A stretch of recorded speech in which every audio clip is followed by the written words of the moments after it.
Mission ખાકી day 5। તો જય માતાજી મારા ખાખીના યોદ્ધાઓ। તો 2 દિવસથી એટલો બધો ડિમોટિવ થઈ ગયો છું અને વાંચવાનું કંઈ જ મન નહીં થતું અને કંઈ કશું એટલે કશું જ વંચાતું નહીં। અત્યારે કેટલા વાગ્યા ખબર તમને? 11 વાગ્યા, પણ મેં હજુ સુધી કંઈ વાંચ્યું જ નથી કેમ કે મેન્ટલી ડિસ્ટર્બ થઈ ગયો છું અને વચ્ચે 4 વાગે ઉઠતો હતો ને તો ઊંઘ પૂરી નથી થતી। તો એના લીધે કેવું કે બધું આખું શિડ્યુલ ડખોરાઈ ગયું છે। જે આપણે ટાર્ગેટ હતું એ ટાર્ગેટ જ પૂરું નહીં થતું વાંચવાનું। બોલો તો મારે શું કરવું એ જ નહીં ખબર પડતી। અને ઘરે હોઉં છું ને તો ઘરે ગમે તે કામ આવી જાય છે, દુકાને બેસવાનું થાય છે। એટલે પછી મેં એવું વિચાર કર્યો છે કે કાલથી, આજે તો રવિવાર છે એટલે કાલથી સોમવાર છે, તો કાલથી આપણે હવે લાઇબ્રેરીમાં જતું રહેવાનું। જે આપણું કમ્ફર્ટ ઝોન છે ને એને છોડી દેવાનું। જે થવું હોય એ થાય, આપણે નહીં જોવાનું બધું। ખાવા પીવાનું તો આપણે એડજસ્ટ કરી લઈશું, પણ 2-2.5 મહિના છે આપણી જોડે। 2-2.5 મહિના પરફેક્ટ એટલે પરફેક્ટ તાબડતોડ મહેનત કરી નાખવાની છે। હાલો હવે અત્યારે તો થોડું વાંચવા બેસીએ, ગણિતનું રિવિઝન કરી લઈએ। તો હાલો મારા કાલે જાઓ। તો જો આ છોકરો શું રમે હે, ડિસ્ટર્બ આ છોકરો જ કરે છે વધારે તો, બૂમો પાડી પાડી આખા ગામની બૂમો પાડો છે ને, બૂમો પાડો હે બેહી રહેતી હોય શાંતિ રમતી હોય તો જોયા હવે ચંડુ કરવા આવ્યા પાહો બે જા તો આગળ। નિધિ ઓ નિધિ એ શું રમાવું? તો આવું રહેવાનું જોયું મારા ખ્યાલે, આવું ને આવું ડિસ્ટર્બન્સ છે ઘેર તો છોકરો એટલે બખાડા થાય એટલે ઘેરે તો ના જ વંચાય। એટલે કાલથી હવે લાઇબ્રેરીમાં જતું જ રહેવું પડશે। તો મારા કાલે જાઓ, મેં યુટ્યુબ પર બંધારણના પીવાયક્યુ જોયા, અનુચ્છેદના, અને એના પરથી ઘણા બધા જે અનુચ્છેદ હતા ને એ મને નહોતા આવડતા, મને ખબર બી નથી કેમ કે રિવિઝન થતું નહીં બહુ ખાસ। તો પછી ઘણા બધા જે અનુચ્છેદ ને મને અત્યારે યાદ થઈ ગયા કેમ કે રિપીટ થાય ને 2-3 વાર। મેં કીધું બરાબર છે આ જ આવે, અને અમુક નહોતા યાદ એ યાદ થઈ ગયા, અને જે રિવિઝન કરવાના બાકી હતા ને એ રિવિઝન થઈ ગયું, અને ઘણા બધા અનુચ્છેદ યાદ રહી ગયા।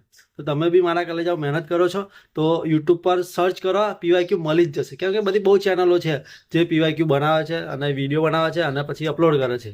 પછી પીવાયક્યુ જોતા રહેજો, વાંચો છો એક ધાર્યું વાંચતા ના રહેશો, પીવાયક્યુ બી જોતા રહો એટલે તમને કેવું કે દિમાગમાં ખ્યાલ આવે કે ના આ રીતના પ્રશ્નો પૂછાય છે। અમુક કેવું હોય કે શબ્દો બદલી નાખે, એના સમાન શબ્દ મૂકી દે, એવું થઈ શકે, એટલે પછી તમને ખ્યાલ ના રહે। એટલે પીવાયક્યુ કરતા રહેજો એટલે તમને એનાથી પેલું કેવું ગાઈડન્સ મળતું રહે અને તમને બી ખબર પડે। ફરી જ્યારે તમે રિવિઝન કરવા બેસો ને ત્યારે તમને યાદ રહે કે ના આ વસ્તુ કરવા જઈ છે એટલે આ પૂછાય છે। તો હાલો મારા કાલે જાવ, જમી લઈએ।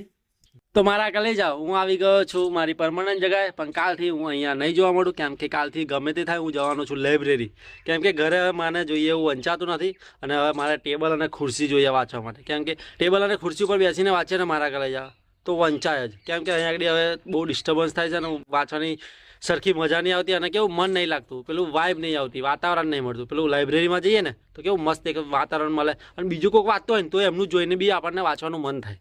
તો એટલે હું કાલથી ગમે તે થાય જવાનું છું લાઇબ્રેરી। તો હાલો મારા કાલે જાઓ, અત્યારે તો આજે વાંચી લઈએ કેમ કે આજે તો રવિવાર છે, આજે થોડી જવાનું હતું। તો હાલો હવે તો મારા કાલે જાઓ, ગુજરાતમાં 6 જિલ્લાઓ ઉપરથી કર્કવૃત પસાર થાય છે, તો એને યાદ રાખવાની એક ટ્રીક છે।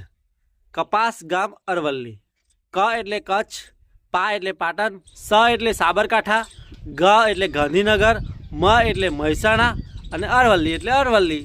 તો આટલું યાદ ના રહે મારા કાલે જાઓ તો યાદ રાખજો, 6 જિલ્લાઓ પરથી ગુજરાતમાં કર્કવૃત પસાર થાય છે, તો આ 6 જિલ્લા યાદ રાખજો, બહુ સિમ્પલ છે, કપાસ ગામ અરવલ્લી। તો જો મારા કાલે જાઓ મોરે કડા કરી છે, એના પીચ તો જો કેટલા મસ્ત દેખાય છે। અરે એક કડા બંધ કરી દીધી મારા કાલે જાઓ। તો હાલો મારા કાલે જાઓ, હવે 5 વાગી ગયા છે તો ઘરે જઈએ, દૂધ અને નાસ્તો કરીએ, પછી બાધા કરવા જવાનું છે, બાધા કરવા જઈશું અને પછી કાલથી આપણે લાઇબ્રેરીમાં વાંચવા જવાનું છે એટલે પછી ત્યાં વાંચીશું અને અહીંયા નહીં આવીએ, રવિવારે જ આવીશું કેમ કે રવિવારે લાઇબ્રેરી બંધ હોય। હાલો મારા કાલે જાઓ। Big thank you for being here. बहुत बहुत धन्यवाद।